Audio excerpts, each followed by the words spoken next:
syrin, jo të gjithë e kanë të bukur dhe jo të gjithë e kanë interesant. Dhe kjo koha tani më pas Big Brother do të shikoj se cili banor ka më shumë këllqe apo më saktë cili është ai që ka feedback apo interesa dhe audienca për të mësuar se çfarë do të bëjë ky njeri pas një izolimi pothuajse 4 muaj, ku ka pasur kamera, ku ka pasur presion, ku ka qenë në kufizim të informacioneve dhe ka qenë në ndikimin e një loje që tani më në këto edicionet VIP të Big Brotherit është kthyer një armë që të mban ty brenda shtëpisë. Por do të mbetem tek after party që u mbajt mbrëm me finalistët, me të gjithë banorët, me të gjithë ftuarit, me të gjithë çka çfarë mban Top Channel e jo vetëm, ishin mbrëm duke festuar edicionin e 5 të Big Brother Albania VIP. Sigurisht që qendra e vëmendjes janë padyshim finalistët dhe kryesisht mori një lloj vëmendje Mateo dhe Brikena, për më së shumti Mateo, për të parë lëvizjet e tij jo vetëm me Brikenën, por edhe me personat e tjerë dhe në mënyrë specifike me Gimbon, pasi brenda shtëpisë kishin një raport miqësor, edhe pse Mateo këtë gjë e ka treguar edhe në finale, ku e takoi në mënyrë shumë të përzemërt si një mik i mirë i Gimbos, edhe pse lexova në disa portale ku kishte pasur një lloj konflikti, por janë thjesht tituj abuziv në atë që unë them gjithmonë që përfitojnë në emrin e personazheve që janë krijuar në Big Brother dhe jo, nuk ka asnjë konflikt, nuk ka asnjë sherr, nuk ka asnjë lloj hatërbetje, edhe në ato videot dhe në fotot që pa mbrëm në festën e Big Brotherit, sigurisht që djem shkëmbyen, biseda u pan pra njëri tjetrit, sigurisht jo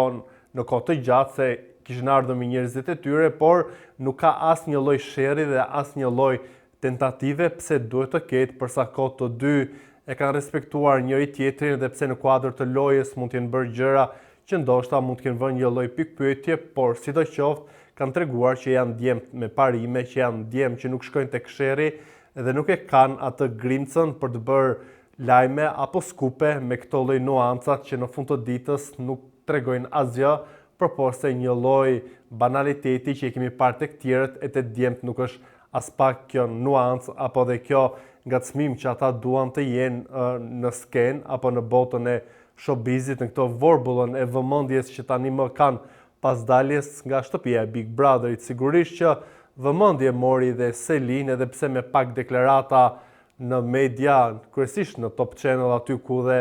është shtëpia që organizoi festën, por dha disa mesazhe duke u treguar më shumë triumfatore se sa të bënte ndonjë lloj polemike, duke qenë tek polemika, do t'i shikojmë sonte padyshim në post Big Brother, do të mbesim për të komentuar kur të nis në orën 21 në Top Channel dhe a do të kemi debate të reja apo do të kemi ndryshim të lojtarëve, gjithçka mund të ndodhë në post Big Brother, disa mund ta përdorin edhe për një lloj klikueshmërie që mund të kenë më pas, duke qenë që mund të mos kenë një profesion që mund ta mbajë të ndërlidhur me publikun apo që nuk kanë se çfarë mund t'i ofrojnë audiencës, shikojnë këto gjërat e vogla për të fituar diçka e për të qenë ende i dhezur, siç komentohet në portale, në rrjet, edhe në këtë vorbullën e emisionëve. Tani më që Big Brother ka mbaruar, sigurisht që kurreshtja nuk është shuar, por është gjithësi e shpërndar tek personazhet, jo tek të gjithë, e kjo tregon se kush është i aftë apo këdo publiku realisht edhe për kë është interesi më i madh. Dëgjova një intervistë të Mirit i cili thoshe që më mirë do t'ishe nëse do t'isha në shtëpi, sigurisht duke mësuar, jo besoj 100% të gjithçka e çfarë është folur jashtë për brumi dhe përqendrimi është sigurisht në raportin që ai kishte ndërtuar me Selin dhe me krevatin e famshëm që edhe në finale ushtri duke dhënë një mesazh dhe të gjithë bombardimet e audiencës ka qenë për këtë lojë që ai pranoi dhe i zhvilloi me një vajzë të re, edhe kemi komentuar për 4 muaj se si ka qenë Miri në shtëpinë e Big Brotherit dhe në intervistën që e kishte mbrëm për Top Channel u shpreh që është mësuar me komentet, sipas tij më shumë pozitive, por edhe ato negative, sikur nuk i ka përdiu mirë, por sidoqoftë në fund të ditës ai ka hyrë aty për të fituar, edhe pse mbajti mbi kurriz një lojë që nuk është e lehtë dhe një sfidë që nuk është as pak e zakonshme në një shoqëri si e jonja ku paragjykimi për një burr që është i martuar që tentoi dhe bëri një lojë me një vajzë të re që e futi në krevat dhe pra u prek paksa gjëja private, intimiteti dhe sigurisht ne dim të gjithë çfarë është komentuar për 4 muaj për këtë krevatin kur e fjalë që vallahi me sa duket pasaj që është shumë i fortë për sa kohë çoi sipas nuk e besoj që ka qenë zgjedhja e publikut për të çuar në podin final Mirin dhe Selin, do t'i mbetem gjithmonë ides time që në podin final duke parë të gjithë lojën për edhe mbështetje masive që kishte jashtë, duhet ishte Mateo. Po që rëndësi ka kjo në fund të ditës, rëndësi ka çfarë audienca publiku të do, edhe është i apasionuar dhe le themi dashamirës për të ndjekur ty më pas, edhe nuk mbetet vetëm në atë çfarë ti ke bërë në Big Brother dhe aty harrohet gjithçka, pra nuk shuhesh apo shuhesh, kjo është në dorën e vetë personazhëve. Sigurisht që kjo, le të themi, batuta e mirë që dua të rikthehem në shtëpi, ndoshta ka të bëjë me impaktin që ai ka marrë, edhe pse nuk mund ta mësoj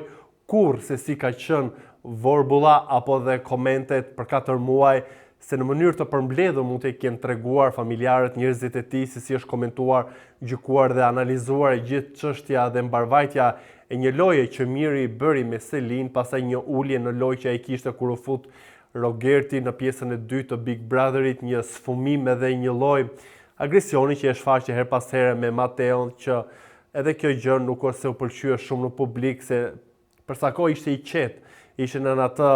trysninë dhe në tutelën e Rogertit, shpërtheu për diçka që ja kishin komentuar me qindra e me mijëra herë pjesën e krevatit. Siç u shpreh pash një Selin dhe Gimbo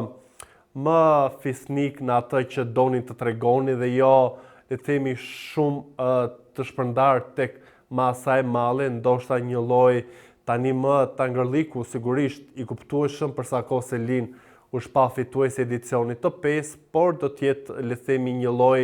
trampoline që do ta kaloj me këtë vëmendje dhe me një lloj vetbesimi që sigurisht të vjen nga një fitore jo e lehtë, e sidomos nga një Big Brother jo i zakonshëm, ku degradimi, banaliteti, gjuajtja, debatet e forta, agresioni kanë qenë në mënyrë të llatarshme, madje edhe në natën finale ne pam debate, pam një lloj agresioni dhe jo një lloj qetësie, me sa duket ky Big Brother do të mbajt mend, por jo qetësi, por vetëm zhurmë, kaos, banalitet, sfumim të disa parimeve që për hir të lojës i hodhën poshtë dhe donin do e mos që të ishin protagonist në këtë Big Brother me histori të forta, me deklarata, me qëndrime dhe me një lojë të egur ku dinjiteti njerëzor për disa ra në tokë e për disa mbeti neutral, nuk u ndryshua kurrë. Kjo gjë vlerësua nga publiku, prandaj edhe tifozorit janë të flakta tani më kur gjithçka thuhet që ka mbaruar, por jo presin polemikat që do të lindin në post Big Brother për të ushqyer edhe pak ditë secilin prej banorëve, e më pas do të ketë, besoj, një heshtje të shumicës sa atyre që kanë qenë dhe në heshtje përgjatë kësaj kohe që edhe Big Brother ka qenë në rrugtimin e tij pa shkuar tek finalja që u mbaj të shtunën, por sidoqoftë ata, siç e përmenda edhe një herë, që do të jenë të zgjuar për të kapur dhe për ta mbajtur këtë famë që kanë fituar, e të tjerët do të mbesin tek disa reklama në rrjetet sociale. Një tjetër përqafim i çuditshëm që ishte edhe në këtë after party në Big Brotherit ishte sigurisht midis Mirit dhe Rogertit, edhe pse kishte një lloj toni të ashpër të Rogertit gjatë ditëve të fundit ndaj Mirit në kuadër të lojës, një lloj inatosje, por Rogerti e ka treguar që për hir të lojës ishte i gatshëm të bënte gjithçka dhe ka për gjithçka shqyqyr që nuk shkoi tek gjëja fizike, se realisht do të humbiste shumë më pikë se çka humbur me të gjithë qasin e tij, që nuk është pëlqyer nga masa e madhe, edhe pse një masë e vogël e ka pëlqyer, duke menduar që në mënyrë të tillë mund të lëvizësh lojë, mund të sjellësh adrenalin edhe mund të sjellësh një lloj ngacmimi të gjithë banorëve duke i prekur në pika të dobta, por sidoqoftë ashtu ka menduar, ashtu veproi edhe reston e ka marrë. Por më rëndësishmja në këtë Big Brother dhe një lloj mesazhi që të gjithë kemi kuptuar dhe duhet ngulitur në mendjen e të gjithëve është që degradimi, përballja e fortë apo një lloj inati që te kalonte lojën janë faktorë që nuk duhen të përsëriten, pasi në të kundërtën do të rikthehemi tek një qasje që vetëm kemi kërcënime, kemi agresion, kemi edhe një sfumim të qenies humane që është e shenjtë, e ndërtuar me parime, me virtyte, dhe nuk duhet të shpërfytyrohet për hir të një loje, për hir të një çmimi apo edhe më shumë për hir të një vendi në finale. Sigurisht që tani banorët më së shumti ata që ishin finalistë po shijojnë këtë valën e famës edhe valën e suksesit, por me kuriozitet për ta mbyllur edhe këtë troçmëretin shkurt për të parë se kush do të jetë i qëndrueshëm në treg. Ju këtë donit, për kë keni interes për të parë më shumë ka përditshmëria se çfarë do të bëj punët apo edhe një lloj jete në ekran e personazheve, lini komentin tuaj duke mos harruar edhe t'i bëni subscribe kanalit ton Koha Jon në YouTube.